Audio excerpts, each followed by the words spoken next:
У санкцыйным спісе Украіны, які зацвердзіў Уладзімір Зяленскі, 16 грамадзянаў Беларусі. Сярод іх старэйшыя сыны Лукашэнкі Віктар і Дзмітрый, а таксама ягоны найбліжэйшы паплечнік Віктар Шэйман. Гэта сігнал многім нашым партнёрам, на што варта ціснуць, каб усё ж такі змяншаць узровень гэтай вайны, яе інтэнсіўнасць. Расія не мае добрай волі, яе трэба прымушаць да тых ці іншых крокаў, што патрэбныя для змяншэння агрэсіі. І няхай яны ўжо потым гэта называюць сваімі жэстамі добрай волі. Трэба, каб Беларусь не была ўцягнутая ў вайну.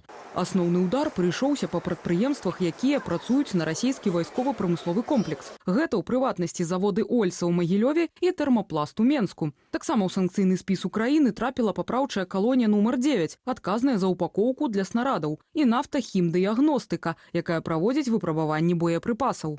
Эти санкции очень серьезно касаются предприятий, которые как раз-таки производят артиллерийские выстрелы и реактивные снаряды для системы РСЗО «Град». Многие из этих компаний не находятся под санкциями Европейского Союза, США, Великобритании, Канады, Японии. Агулам Украіна ўвяла санкцыі супраць 11 прадпрыемстваў з Беларусі. Ну і спадарства нашай студыі ўжо цяпер Вадзім Мажэйка, кіраўнік інстытуту даследаванняў бяспекі мяккасцюшкі. Вітаем вас. Прывітанне, Юлія, прывітанне вас. Ну што ж, пачнем з тэмы санкцыяў. Уведзеныя санкцыі супраць сыноў Лукашэнкі, Шэймана. Раней ўжо былі персанальныя санкцыі супраць Лукашэнкі, але, падаецца, у гэтай сям'і наўрад ці ёсць нейкія актывы ва ўкраіне. Тым не менш, ці будзе гэта неяк адчувальна для сям'і Лукашэнкі? Натуральна, украінскія санкцыі гэта не магчымасць сканфіскаваць, не ведаю, нейкі асабісты матацыкл Шэймана, які стаіць недзе ў Запарожжы, але гэта выразны палітычны сігнал пра тое, што так, Украіна разумее ступень персанальнай уцягнутасці і сыноў Лукашэнкі, і Шэймана у важныя справы, акурат звязаныя з палітыкай і мілітарнай супрацай Беларусі, і пасылае ясны сігнал, што сапраўды кансалідуецца з еўрапейскімі санкцыямі на гэтым жа накірунку і, адпаведна, не плануе нейкія, ведаць, там, заігрыванні з сям'ёй Лукашэнкі ці нешта такое. Таму, канешне, гэтыя санкцыі – гэта выразны палітычны сігнал Кіева, в прынцыпе, такі самы, як і сустрэча спадара Зеленскага са спадарняй Ціханаўскай у тым жа кірунку. Гэты сігнал і паказвае, што гэты палітычны вектар Украіны не змяняецца, а толькі ўзмацняецца. Ці можа быць гэта яшчэ стратэгічным крокам, бо 2 месяцы калі ўводзілі санкцыі супраць Лукашэнкі асабіста, Ігор Трышкевіч, палітычны аналітык, таксама адзначаў, што можа такім чынам Кіеў збіраецца падняць стаўкі на, магчыма, будучых перамовах пасля заканчэння вайны, калі Лукашенко ўжо атрымае магчымасць прадаваць калійныя ўгнаенні, каб ніякія здзелкі не былі магчымыя без уліку украінскай пазіцыі. Ці тут таксама нейкія могуць быць такія крокі стратэгічныя наперад? Ну, безумоўна, ужо ў тых фармулёўках, як санкцыі вводзіліся супраць Александра Лукашэнкі, там было так сфармулявана, што фактычна любыя эканамічныя аперацыі з Беларусю ці, прынамсі, дзяржаўнымі ці каля-дзяржаўнымі установамі могуць падпадаць пад тыя санкцыі, і вельмі шырокая патэнцыйная трактоўка. В прынцыпе, гэта зараз і працягваецца. І таму гэта ўсё, канешне, ясныя сігналы, да, перш за ўсё палітычныя, безумоўна, яны закладаюць фундамент на будучыню, і тут Украіна проста дэкларуе сваю пазіцыю, то, што яна не змяняецца, што яна ўзмацняецца, і мы бачым, як Кіеў кажа пра рост пагроз бяспекавых з боку Беларусі, адпаведна рэагуе на гэта як у вайсковым кірунку, так і ў палітычным. Чаму раней не ўводзіліся Украінай санкцыі супраць вайскова-прамысловага комплексу, бо вядома, што ад самага пачатку, ад 22-го года, Беларусь з'яўляецца саўдзельніцай і вельмі так фактычна штодзённа так дапамагае Расіі весці гэтую агрэсіўную вайну. Ну, безумоўна, той факт, што у Украіны не было санкцый, гэта не значыць, што да, там, беларуская вайсковая прамысловасць неяк супрацоўнічала з Украінай, цалкам наадварот, калі вытворчасць беларускіх вайсковых прадпрыемстваў і трапляла ва ўкраіну толькі хіба выпушчаная з расійскіх гарматаў па гэтай самай Украіне. Таму, натуральна, адсутнасць гэтых санкцый мала што у такім практычным рэчышчы можа змяняла, але гэта ўсё акурат, я б сказаў, такі вялікі, назапашаны патэнцыял для украінскіх санкцый, які існуе. Можна шмат у чым тут з Еўропай яшчэ сінхранізавацца.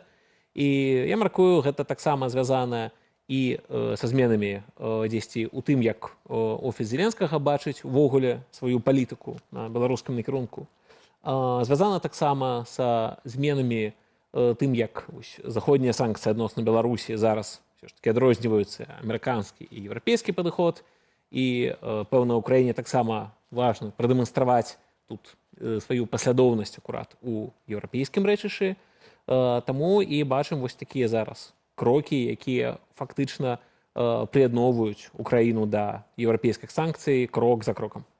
Таксама мы пабачылі імя Віктара Шэймана ў гэтым спісе. Ці выпадкова, чаму менавіта гэтая асоба з'явілася сярод сям'і Лукашэнкі? Ну, спадар Шэйман адзін з тых, хто, пэўна, даўжэй за ўсё з'яўляецца такім сябрам каманды Лукашэнкі, мяняў за сваё палітычнае жыццё вельмі розныя пасады, але факт у тым, што ён, безумоўна, застаецца да сям'і набліжаны і займаецца акурат пытаннямі вайскова-прамысловага комплекса, гандля такого кшталту таварамі, займаўся, в прынцыпе, гэтым і да вайны, відавочна уцягнуты і цяпер, калі ён нават там, хай сабе і на пенсіі, але ўсё роўна бачым нейкіх, напрыклад, у афрыканскіх, скажем так, момантах акурат ідзе, як толькі в Афрыцы, у афрыканска-беларускай супрацы дзесьці ўзнікае вайскова-прамысловы комплекс, так узнікае імя і твар Шэймана часцяком.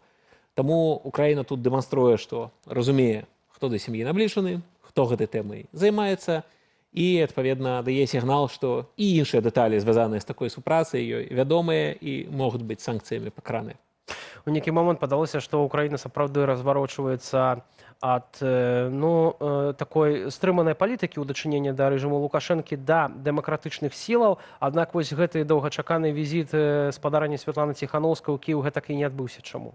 Так, сапраўды, візіт дагэтуль не адбыўся і яшчэ, відавочна, мае адбыцца. Я думаю, шмат у чым гэта звязана наўпрост з графікам Зеленскага і яго вялікай непрадказальнасцю. Відавочна, што, напрыклад, той жа ваяж Зеленскага па краінах Блізкага ўсходу, мякка кажучы, не быў запланаваны да амерыканска-іранскага абвастрэння, каб не сказаць вайны. І відавочна, што зараз графік Зеленскага включае сабе шмат чаго, ды і графік Ціханаўскай, мякка кажучы, таксама далёка не пустуе. Таксама регулярна з'яўляецца інфармацыя пра яе візіты. Вось толькі што на саміце Трох Марэй яна была. У Харватыі. Адпаведна, так, сапраўды. І то састыкаваць два такія графікі бывае не так і проста.